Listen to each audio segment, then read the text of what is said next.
Welcome back to Executive Suite. I'm Ted Nesi. Later on in the show, we're going to talk to the founder of Heidi Hope Photographers, what they're doing and how they're growing that business more than you might expect for a photography studio. But right now, very pleased to be joined by the Rhode Island president of Citizens Bank, Keith Kelly. And Keith, one of the things I always find interesting when we have banking folks on is bankers in a way are a little like reporters. You're always talking to a lot of different people, triaging information, try to see what's going on. So I'm curious, we're coming up to the end of 2017. When you think about what you're hearing from your clients, from the folks you do commercial lending with, what's your view on where the Southern New England economy is here at the end of 2017, and what do you think the outlook is for 2018? I think from what we're hearing from our clients, I think the economy continues to be good. You look at unemployment at 4.3%, the lowest we've had in a very long time. So I think people are feeling comfortable about what's happening. I think they're concerned about what's going to happen in Washington, D.C. with tax reform and the Affordable Care Act as that continues to wind its way through. So I think people are cautiously optimistic about where this year is going to end up and what next year is going to look like. Yeah, and so you don't see any big storm clouds on the horizon at the moment? Hard to say because you can never say you can never tell what's going to come out of Washington. True banker's answer. Yeah, we got to keep careful on that.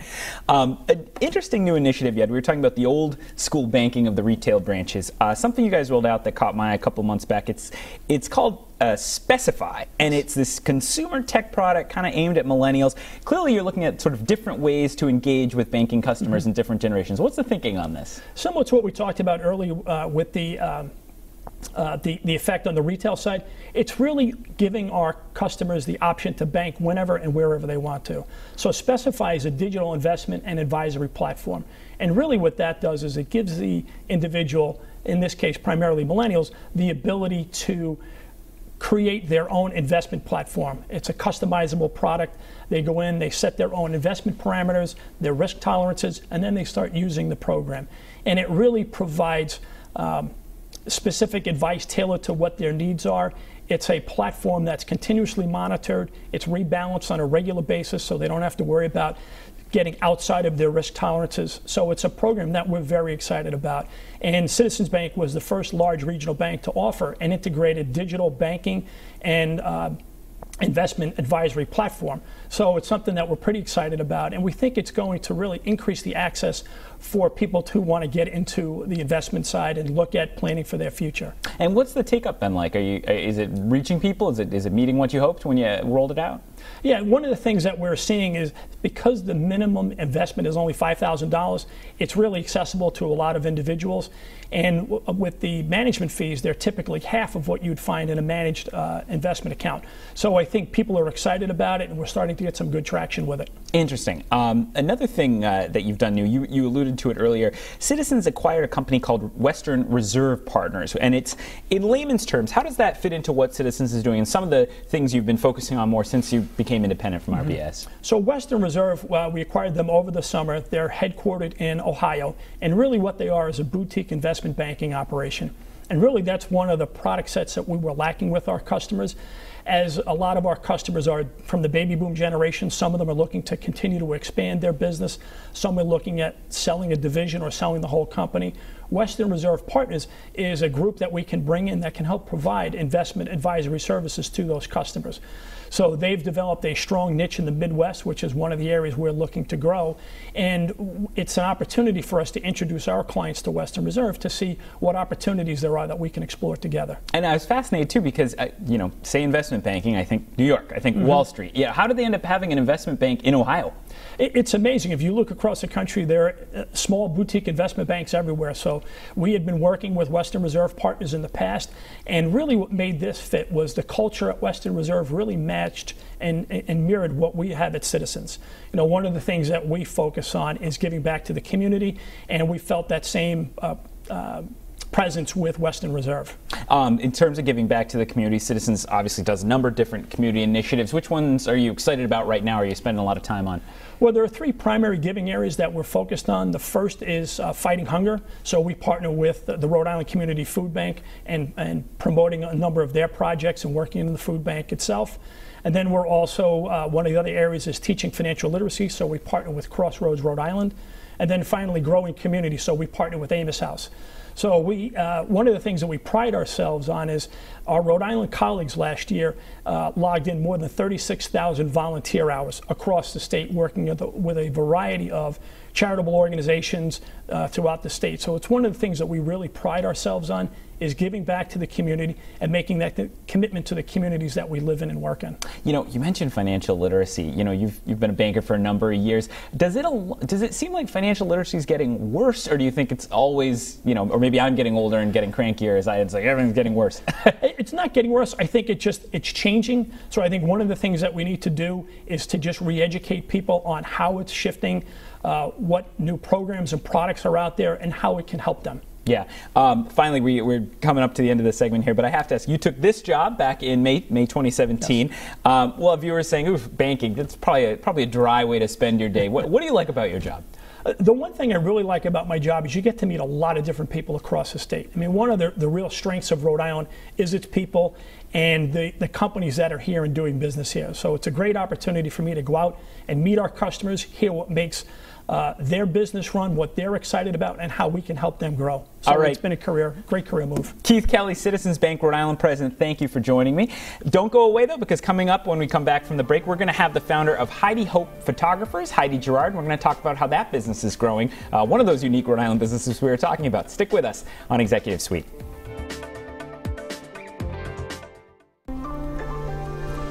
Welcome back to Executive Suite. I'm Ted Nesi, and right now I'm pleased to be joined by Heidi Girard. Heidi is the founder of Heidi Hope Photographers, and it's a really interesting company with an interesting story, and I'm excited to bring it to you. Heidi, thanks for being here. Thanks for having me. So let's start off. As I said, you think of a photography studio, you think of sometimes pretty small businesses. You know, a friend maybe is posting some pictures they're taking on Facebook, starting to get a couple clients here and there. You started that way, but you now have a significantly sized business out of this. How big is Heidi Hope? Now we do have a portrait studio with a few photographers there. We've opened up another kind of a side business called Photographer Rising, which helps consult other photographers. We sell online learning products. I've developed a line of hand-painted background reproductions.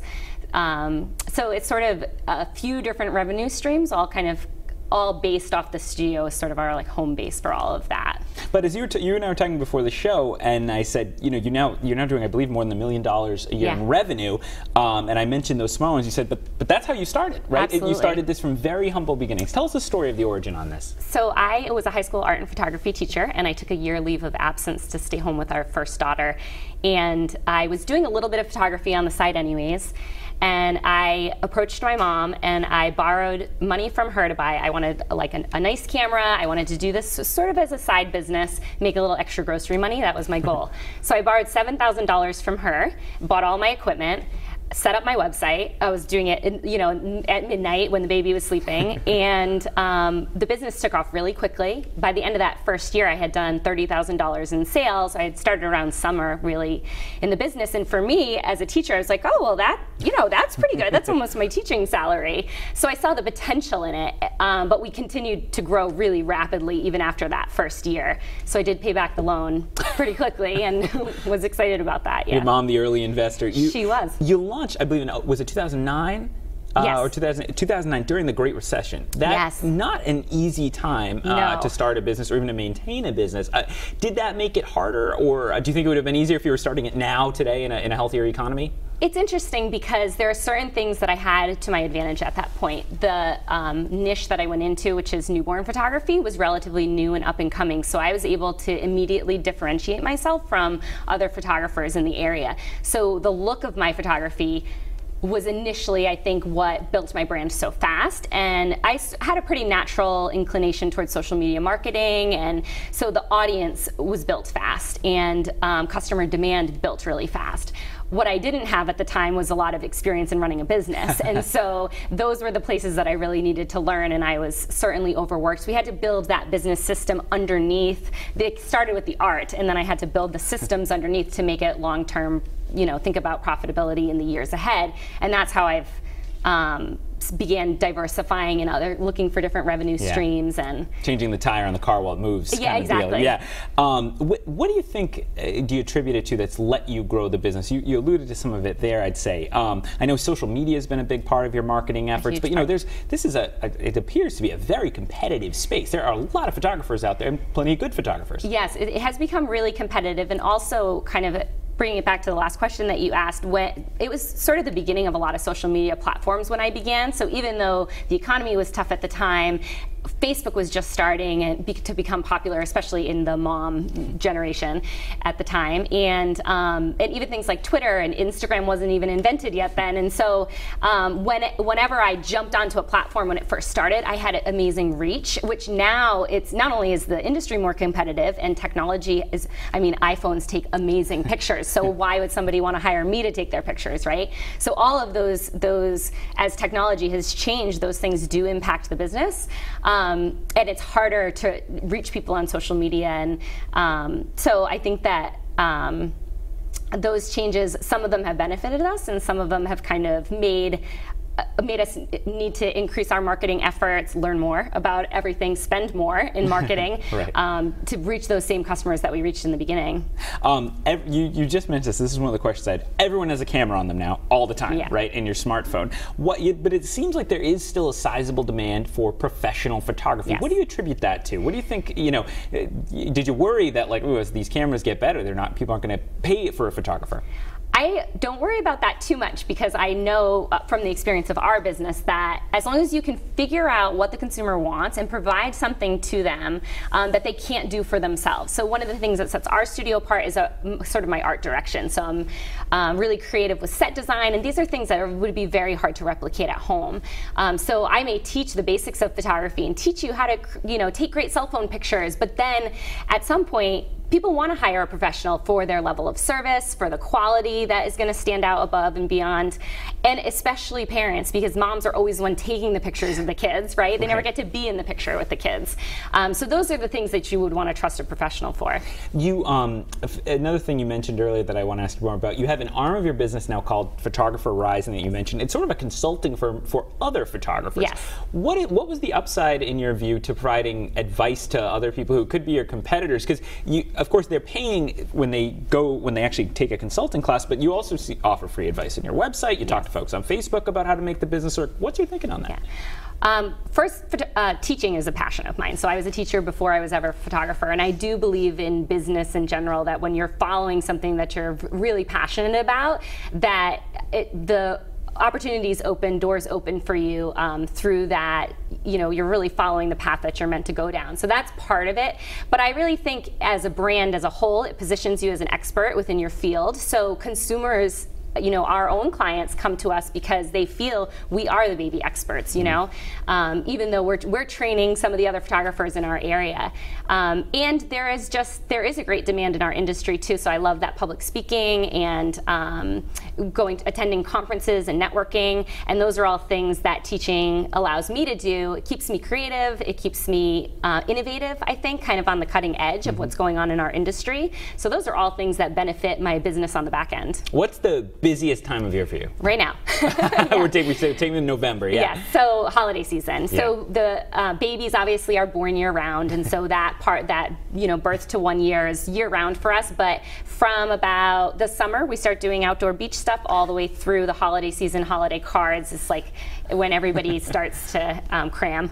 Is it hard as, when you come from an art perspective and you want to give everyone an individualized, attention and make sure, everything is tip top, but at the same time you have to stay efficient when you have the level of the number of clients you have at this point? Yes, we do. I think that we are able to maintain a little bit of a lower volume within our studio, but I still have my hand in all of the creative aspects of the business. I'm a little bit of a control freak in that respect, but I think that that's so important. And so even if I'm not the one photographing the session, it always has my artistic stamp of approval on it before it's going out.